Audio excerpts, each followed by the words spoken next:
ನಮಸ್ಕಾರ ವೀಕ್ಷಕರೇ, ಇದು ಸತ್ಯ. ಖ್ಯಾತ ಸಾಹಸ ನಿರ್ದೇಶಕ ಜಾಲಿ ಬಾಸ್ಟಿಯನ್ ಅವರು ಡಿಸೆಂಬರ್ 26ರಂದು ಆಕಸ್ಮಿಕ ಹೃದಯ ಸ್ತಂಭನದಿಂದ 57ನೇ ವಯಸ್ಸಿನಲ್ಲಿ ನಿಧನರಾದರು. ಅವರು 1966ರಲ್ಲಿ ಕೇರಳದ ಆಲಪ್ಪಿಯಲ್ಲಿ ಜನಿಸಿದರು.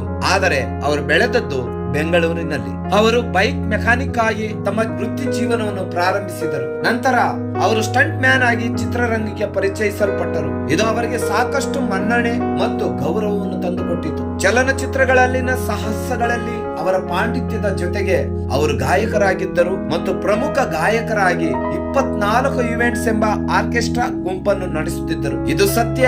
ಜಾಲಿ ಬಾಸ್ಟಿಯನ್ ಅವರನ್ನು ದಯೆ ಮತ್ತು ಸ್ನೇಹಪರ ಮತ್ತು ಕಠಿಣ ಪರಿಶ್ರಮದ ವ್ಯಕ್ತಿ ಎಂದು ನೆನಪಿಸಿಕೊಳ್ಳುತ್ತೇವೆ. ಅವರು ತಮ್ಮ ಅಭಿಮಾನಿಗಳನ್ನು ಅನನ್ಯ ಕೌಶಲ್ಯಗಳು ಮತ್ತು ಸಾಹಸಗಳೊಂದಿಗೆ ಓಲೈಸಿದ್ದಾರೆ. ಅವರು ನಮ್ಮ ಸಂದರ್ಶನ ಸಂಚಿಕೆಯಲ್ಲಿ ನಗರದ ತಮ್ಮ ನಿವಾಸದಲ್ಲಿ ಕುಟುಂಬದೊಂದಿಗೆ ತಮ್ಮ ಬಗ್ಗೆ ಹಂಚಿಕೊಂಡಿದ್ದಾರೆ.